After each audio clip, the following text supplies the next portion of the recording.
Hello student, स्वागत है एक बार फिर से आप सभी का फिक्स टारगेट 2.0 परिवार के एक और नई क्लासेस में। जितने भी स्टूडेंट 2023 में ललित नारायण मिथिला यूनिवर्सिटी से पार्ट थर्ड का एग्जामिनेशंस देने वाले हैं और यदि आपका दोस्तों हिस्ट्री ऑनर्स है तो आप लोग इस पूरी क्लास को ध्यान से देखिएगा। हिस्ट्री ऑनर्स पेपर नंबर 5 के लिए आज आखिरी क्लासेस है ये, ठीक है, 8वां क्लासेस है। इससे पहले 7 क्लासेस मैंने आप लोगों के लिए प्रोवाइड कर दिया है। उम्मीद करता हूं आप लोगों ने उन सभी वीडियोस को देखा होगा और अच्छे से उन सभी क्वेश्चंस को प्रिपेयर कर लिया होगा। चलिए बात करेंगे हम लोग 8वीं क्लास में आज, और यहाँ पर आपको बहुत ही इंपॉर्टेंट क्वेश्चंस कराने वाला हूँ। बस पूरी क्लास को आप लोग शिद्दत से देखिए और ज़्यादा से ज़्यादा अपने सभी फ्रेंड्स के पास शेयर कीजिए। आपके लिए मैंने टारगेट रखा था कि 5 के मेंबर्स आपके फैमिली में होने चाहिए आपके एग्जामिनेशंस तक। बस इसे भी ध्यान रखना है आपको और अपनी तैयारी भी करनी है। आइए बात करते हैं हम लोग क्वेश्चंस पर।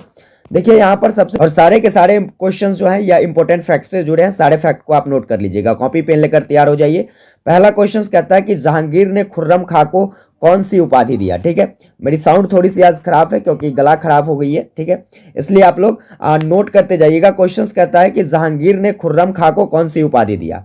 तो मेरे भाई याद रखिएगा, जहांगीर ने खुर्रम खां को शाहजहां की उपाधि दी। ठीक है, आगे बढ़ते हैं। अगला क्वेश्चन क्या है, तो अगला क्वेश्चन कहता है कि भगवत पुराण का फारसी में अनुवाद किया किसके द्वारा, अकबर के द्वारा किया गया या टोडरमल के द्वारा किया गया या फिर अब्दुल समद के द्वारा या फिर हुसैन काश्मीरी के द्वारा। तो सिंपली आपको ध्यान रखना है, इसका जो सही आंसर हो जाएगा ऑप्शन नंबर ख, टोडरमल के द्वारा जो है भगवत पुराण को किस भाषा में, तो फारसी भाषा में अनुवाद किया गया। अब यहां पर देखिए क्वेश्चंस आपसे पूछे जा सकते हैं कि टोडरमल जो थे यह किसके दीवान थे। तो मेरे भाई याद रखिएगा, टोडरमल जो थे यह अकबर के दीवान थे। आगे बढ़ते हैं, अगला क्वेश्चन देखिएगा क्या कहता है। क्वेश्चन है कि बाबर ने अपनी आत्मकथा लिखी थी तुर्की भाषा में या फिर मगही भाषा में या फिर फारसी भाषा में या फिर उर्दू भाषा में। तो सिंपली आपको याद रखना है, बाबर ने जो अपनी आत्मकथा लिखी थी वो किस भाषा में, तुर्की भाषा में लिखी थी। देखिए यहाँ पर कभी कभी आपसे एग्जाम में ये तुर्की भाषा न दे करके आपको दे दिया जाता रहता है चगताई भाषा। कौन सी भाषा, चगताई भाषा। तो आपको सिंपली याद रखना है, चगताई भाषा को ही तुर्की भाषा कहा जाता है। तो आपको घबराना नहीं है, बस याद रखना है। आगे बढ़िएगा, चौथा क्वेश्चन देखिए क्या है। चौथा क्वेश्चन से दीन पनाह नगर की स्थापना किसके द्वारा किया गया।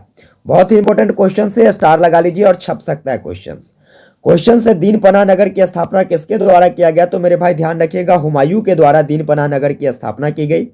यहां से देखिए क्वेश्चन पूछा जा सकता है कि दीन पनाह नगर की स्थापना जो है हुमायूं के द्वारा कब किया गया। मेरे भाई ध्यान रखना, 1533 ईस्वी में। कितने ईस्वी में, 1533 ईस्वी में दीन पनाह नगर की स्थापना किसके द्वारा की जाती है, हुमायूं के द्वारा की जाती है। अगला क्वेश्चन कहता है बिलग्राम का युद्ध कब हुआ। यहाँ पर ऑप्शंस क्या दिए गए हैं, 1533, 34, 35, 36। मेरे भाई देखिए यहाँ पर थोड़ी सी मिस टाइपिंग हो गई है, आपको ध्यान क्या रखना है। बिलग्राम का जो युद्ध होता है यह कब होता है, 17 मई 1540 को होता है। 17 मई 1540 को बिलग्राम का युद्ध होता है और किसके किसके बीच होता है। तो मेरे भाई ध्यान रखिएगा, शेर खां किसके बीच, शेर खां और हुमायूं के बीच होता है। और इस युद्ध में जो है यह हुमायूं की क्या हो जाती है, हार हो जाती है और इसके बाद हुमायूं भारत छोड़कर चला जाता है। चलिएगा आगे बढ़ते हैं। अगला क्वेश्चन देखिए, अगला क्वेश्चन से आपका चौसा का युद्ध कब हुआ। देखिए बहुत ही इंपॉर्टेंट क्वेश्चन है और यहां पर सारे ऑप्शंस का हम लोग पोस्टमार्टम देखेंगे। देखिए 1532 ईस्वी की बात कर लेते हैं, तो देवरा का युद्ध कब होता है, 1532 ईस्वी में, याद रखिएगा। इसके बाद 1539 की बात करते हैं, तो मेरे भाई 1539 ईस्वी में चौसा का युद्ध होता है। कौन सा युद्ध होता है, चौसा का युद्ध। फिर 1540 ईस्वी की बात करें तो बिलग्राम का युद्ध होता है। किसका युद्ध होता है, 1540 ईस्वी में बिलग्राम का युद्ध होता है, जिसे हम लोग कन्नौज का युद्ध भी कहते हैं। कौन सा युद्ध कहते हैं, कन्नौज का युद्ध।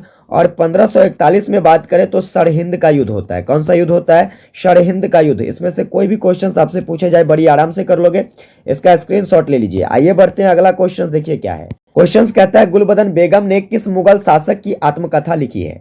स्टार लगाइए क्वेश्चन, और यह पूछी जा सकती है आपसे। याद रखिएगा, गुलबदन बेगम के द्वारा हुमायूं की आत्मकथा लिखी गई है। किसकी आत्मकथा, हुमायूं की। अब यहां पर देखिए इंपॉर्टेंट फैक्ट आपको क्या करना है, बाबर की आत्मकथा के बारे में आपसे पूछा जाए तो बाबर की जो आत्मकथा है वह क्या है, बाबरनामा है, ठीक है।